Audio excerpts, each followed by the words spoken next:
Halo teman-teman, jumpa lagi bersama kita di kelas kimia bersama. Jadi pada video kali ini kita akan belajar bersama mengenai salah satu materi kimia, yaitu materi pada asam dan basa. Nah, pasti teman-teman sudah tidak asing lagi kan?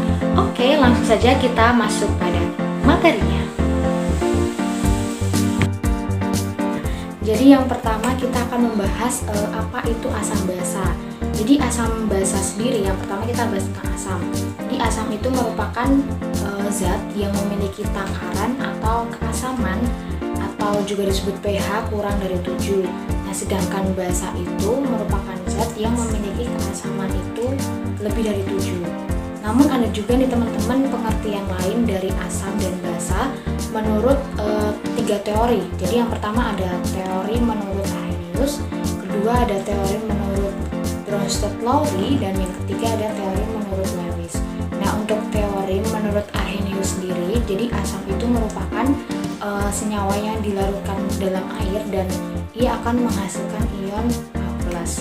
Nah, sedangkan untuk basa merupakan senyawa yang dilarutkan dalam air, nah ia akan menghasilkan ion OH-. Nah, itu tadi menurut Arrhenius ya.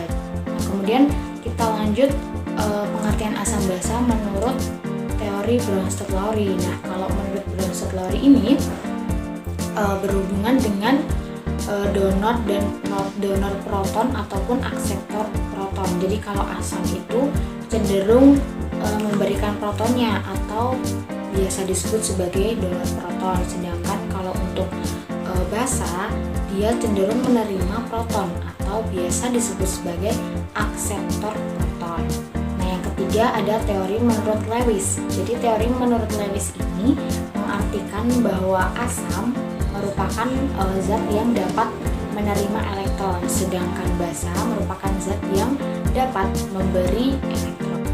Nah, selanjutnya kita akan membahas apa aja sih larutan asam dan basa yang sering kita temukan di kehidupan sehari-hari. Yang pertama ada contoh dari asam. Teman-teman pasti sudah gak asing dengan air jeruk. Nah, air jeruk itu merupakan larutan asam, yaitu asam sitrat. Kemudian ada juga cuka.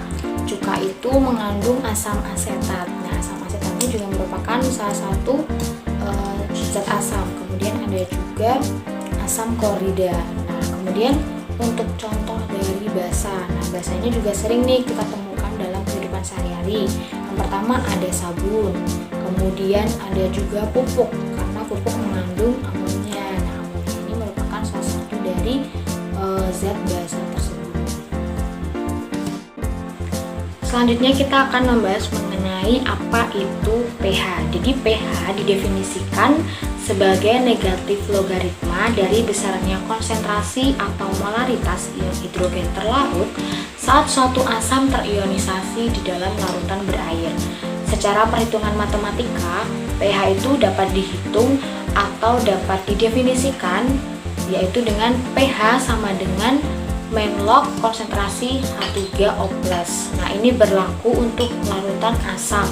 Sedangkan untuk larutan basa itu menggunakan rumus POH sama dengan log konsentrasi OH-. Nah, untuk didapatkan pH nanti, hasil dari POH nanti 14 dikurangi POH, sehingga nanti akan didapatkan berapa pH dari larutan basa. Selanjutnya kita akan menghitung pH dari larutan asam kuat.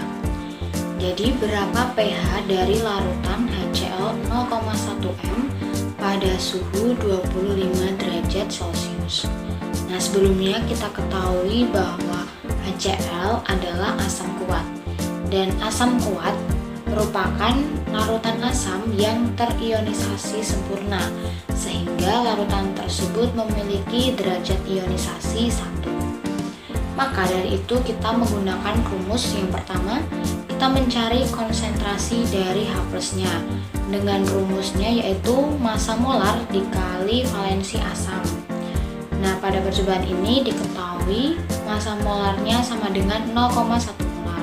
Kemudian valensi asamnya adalah 1 karena HCl terionisasi sempurna, yaitu menghasilkan H+ plus Cl-, sehingga valensi asamnya sama dengan 1.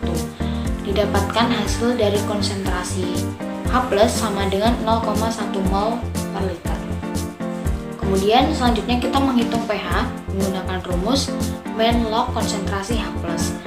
Kita tulis konsentrasi H+ yang sudah kita ketahui tadi, kita masukkan sehingga menjadi main log 0,1, sehingga didapatkan pH asam kuat pada larutan HCl sebesar 1.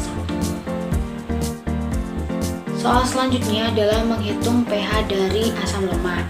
Tentukan nilai pH dari larutan CH3COOH 0,1 molar dengan tetapan ionisasi asam CH3COOH sama dengan 10 pangkat ml.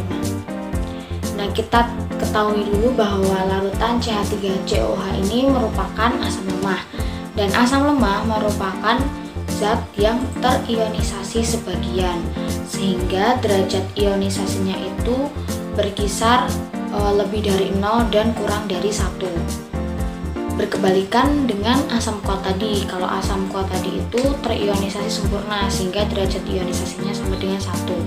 Nah, untuk asam lemah, untuk mencari derajat ionisasinya ini menggunakan rumus jumlah mol zat yang terionisasi dibagi atau per jumlah mol zat mula-mula.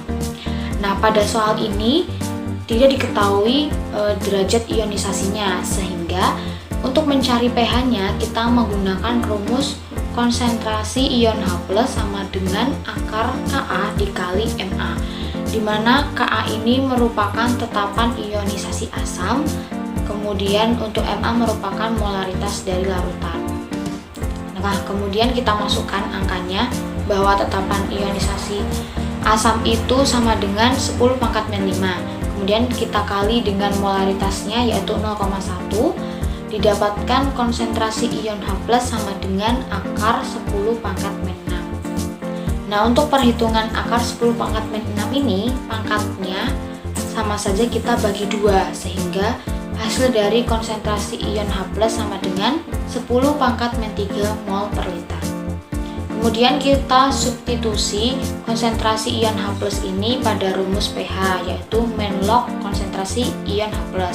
Kita masukkan konsentrasi ion H+-nya yaitu sebesar 10 pangkat min 3, sehingga didapatkan pH larutan asam lemah atau CH3COOH sama dengan 3. Nah, itu tadi teman-teman video kita mengenai pembelajaran materi asam basa dan bagaimana perhitungan pH-nya. Nah, jangan lupa untuk dilihat dan dipelajari lebih lanjut lagi ya. Nah, sampai jumpa di video materi selanjutnya.